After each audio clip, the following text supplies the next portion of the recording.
Now we got Jay Oliva right here, who was responding to fans to clarify exactly what he meant, because these fans were just saying like, oh yeah, Jay Oliva doesn't like the idea of animation. I'm like, that's not what he fucking said.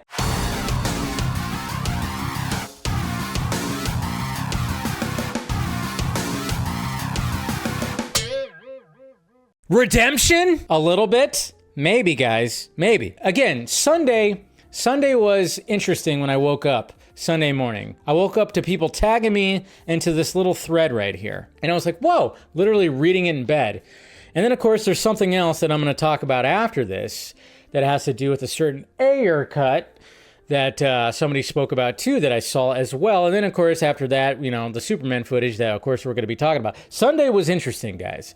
Definitely interesting. Before like 11 o'clock my time, there was just a lot of craziness that was happening. But we got Jay Oliva right here, guys. We got Jay Oliva. Jay Oliva. And this is what I love about Slay Oliva. And I'm sure that there's going to be some, there's probably some certain fans that are now not liking Jay Oliva because of what he had to say right here. What have I been talking about forever, for a bit, for the last, what, 4 years? 4 years? Yeah, it's going on 4 years now since the Snyder Cut came out. It's crazy how it's been that long. 2021.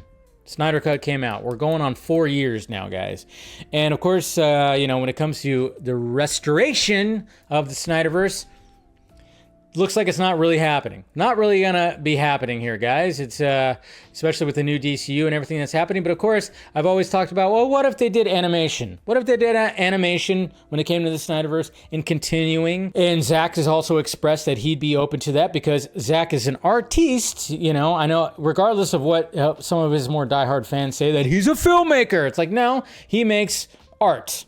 Okay, he shoots it, he does photography, he paints, he loves animation, he loves all the mediums when it comes to art. And Jay Oliva, a little while back, said he kind of just like poo-pooed the whole idea when it came to the business side of continuing the Snyderverse and doing the Snyderverse sequels or the Batfleck movie in animation. He poo-pooed it by saying like, oh yeah, nobody's gonna come back with like that same script and the same writing team and all the kind of stuff. Nobody's going to come back for like a third of the money. And he said nobody's going to do that. And then he kind of just squashed it. And I was like, hey, perfectly fine. Now we got Jay Oliva right here, who was responding to fans to clarify exactly what he meant, because these fans were just saying like, oh yeah, Jay Oliva doesn't like the idea of animation. I'm like, that's not what he fucking said. Mr. Baker right here said, I love what Jay did. Snyderverse was inspired by it, but Jay is smart enough to understand what I'm saying, and he's already commented on this subject saying it wouldn't make sense to make it in animation. And this, of course, is saying like, oh, I don't want cartoons.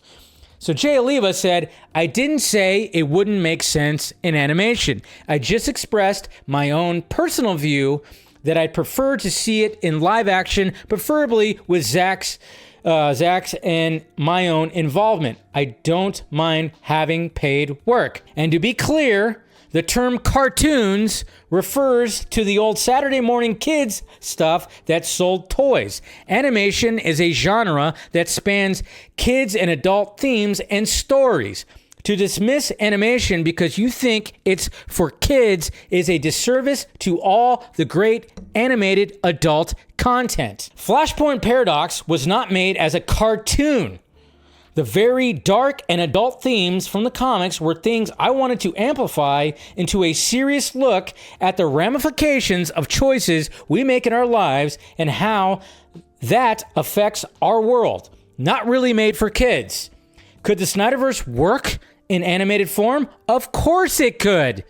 I even thought out, and I think he meant thought out, I even thought out the idea to continue the original cast to play their animated forms into an animated Kingdom Come universe that continued after the last movie of the live-action Snyderverse. That way, the original cast involvement can be minimal, but still continue their roles in these beloved characters, but in a type of retelling the events of Kingdom Come in the Snyderverse. Ultimately, it never got traction because of the decision to abandon the universe and cast. But you know, if I was involved, I would have directed the hell out of that series, since I love Kingdom Come as much as I love The Dark Knight Returns. And you saw how I did that in Flashpoint Paradox. You don't know how many times I've gotten from these guys who act like children, go like, oh, I'm an adult, I don't want cartoons. I don't want cartoons. Because they look at animation as, oh, that's supposed to be for kids. That's for kids. That's for kids. Fuck you. Animation is not for kids, guys.